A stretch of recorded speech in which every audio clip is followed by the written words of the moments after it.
coming up to 32 minutes past 2, and I am with the author Jillian Haslam to talk about her book, Indian...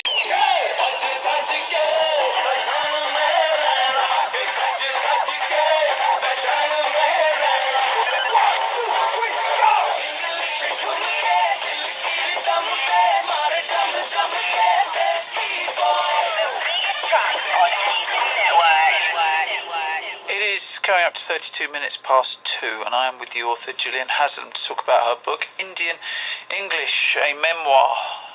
It's out now, and it deals with her family growing up in India in poverty, her white family of British ancestry, growing up because her father decided that he wanted to stay back in India after independence. Jillian, you managed to get to the point where you were working for Bank of America, a successful job, but there were still problems, weren't there, in the way you were treated by people around you and by a male attitude towards you by Indian men. What was that attitude? The overall attitude was great. The CEO of Bank of America was actually the main person who played the greatest part in my life in helping to get me and my family out of the country. Right. And he was the one, along with the management team in Bank of America, who recognized my talent, and that's how I was heading the charity and diversity networks. But there were very many people within the bank and outside who really looked upon me as being different. And even when I tried to interview and get the job, there were a number of remarks passed. When I did get the job, there were even more remarks passed. And when I did meet my husband, who is Indian, there were even more insulting remarks passed as to why I got the job and because I was white, and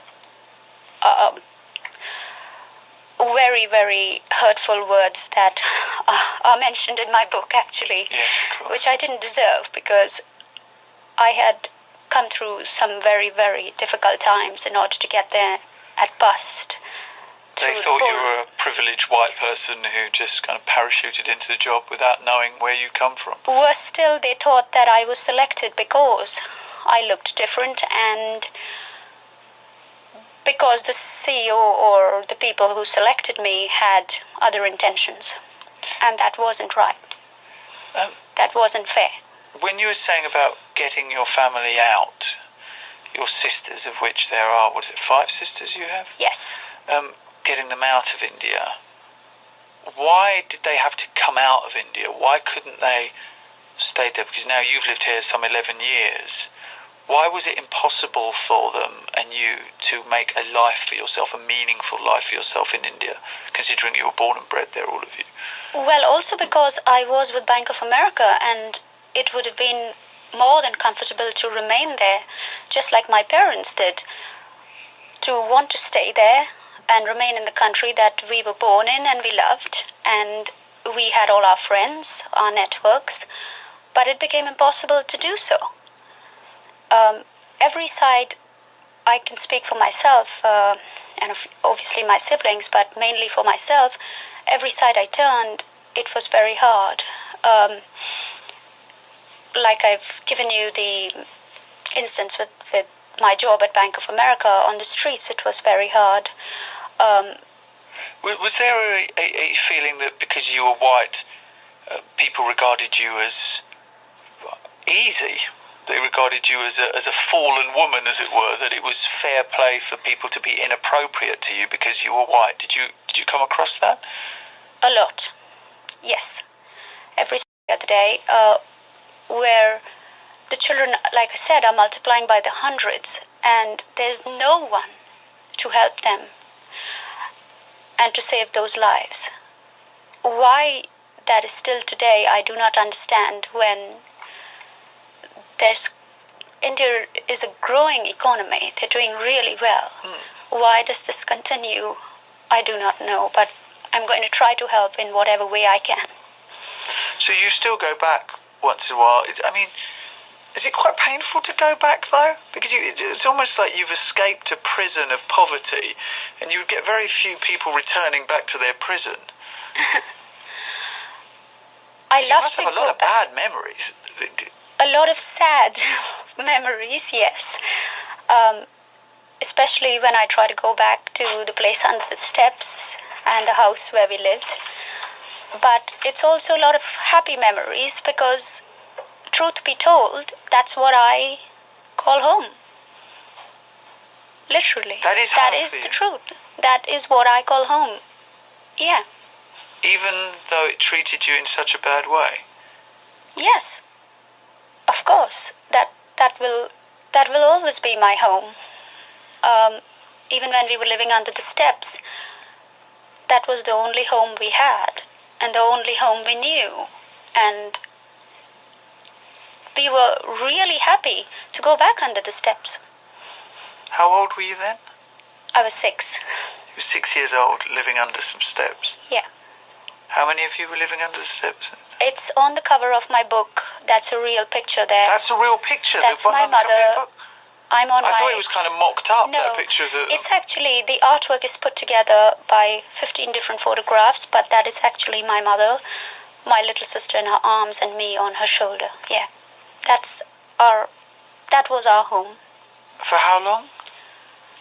As far as I remember, for almost a year, but I was too little to know exactly how long. But then after that, we moved to...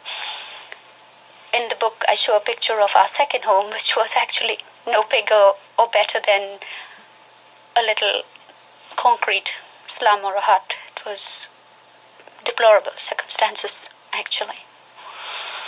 Harmeet has said, when I was in India, I stayed at a top hotel in Delhi. I was sitting right next to an Englishman in the bar, and I was told that I cannot drink because I was an Indian, while the English gentleman was served without any problem. It belittled me in front of this English gentleman, in whose country we regularly shout racism for not being slowly. That's going to be a no-go. I shall let her down slowly. She's not going to be happy with that. Just tweet her now and say, look, I'm sorry, love, it's only 10%, so maybe we can't hook up. I would text her, but I took after she kept hassling me, I took her number out the phone, to be honest. I don't blame you. She doesn't take no for an answer, that woman.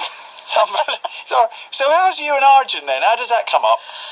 I think me and Arjun, if my memory serves me correctly, I think we're about 67%. Producer is just double checking. You mean putting a screwdriver in the side of the machine to get it to work for you? You mean 6.7%? It probably was. And then Harjot got in there to make it. Hang on. Sorry, 90%. What? My memory was wrong. 90%? 90, yes. I'm happy with that result. I'm very happy. I would fax that to his lawyers. The one who got the restraining order on you. But I should actually add 90% all from me. Oh, right.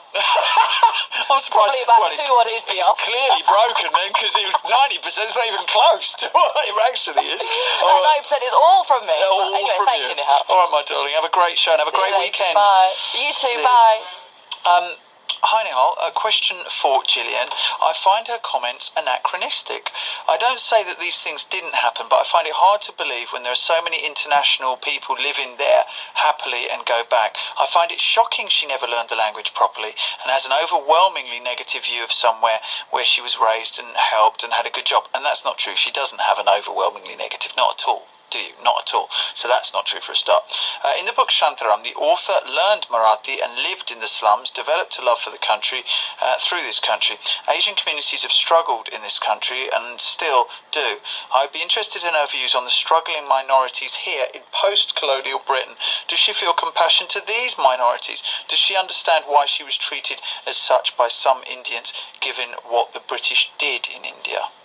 Do you feel that some of the way you were treated is down to the fact that people resented what the white British had done in India? Do you think that ever you were victimised because of that? Even though you were born, decades afterwards. Partly, maybe, Nihal, but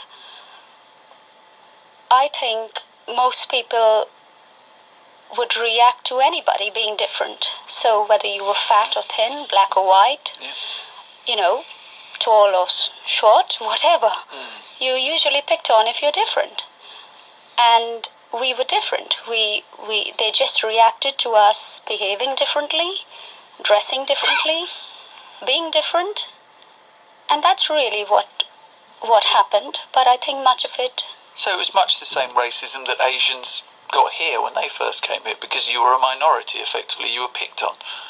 Yes, absolutely. Yes. It must have been, I mean...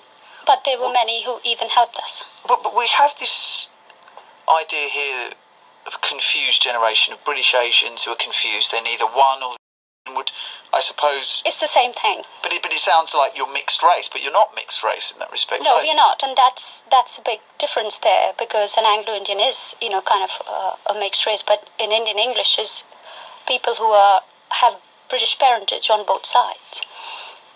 Wow. So, yeah, my husband's learned to live with it. He loves both sides. You were telling me a fascinating story, actually, because we've only got about 45 seconds left, about when you were in Goa. Tell us what happened. You were in a restaurant. Goa? Yeah. Oh, we were in Goa. This is not in the book, by the way. This is something else, yeah. We were in Goa, and an Indian family got to the entrance of a restaurant, and they were kept waiting forever to be seated.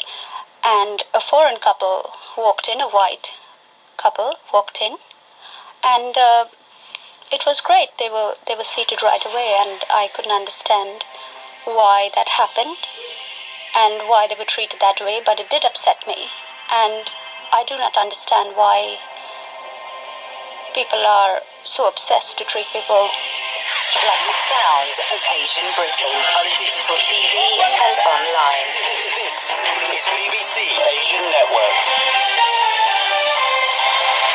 Jillian, just wanted to say, Am's from Holland.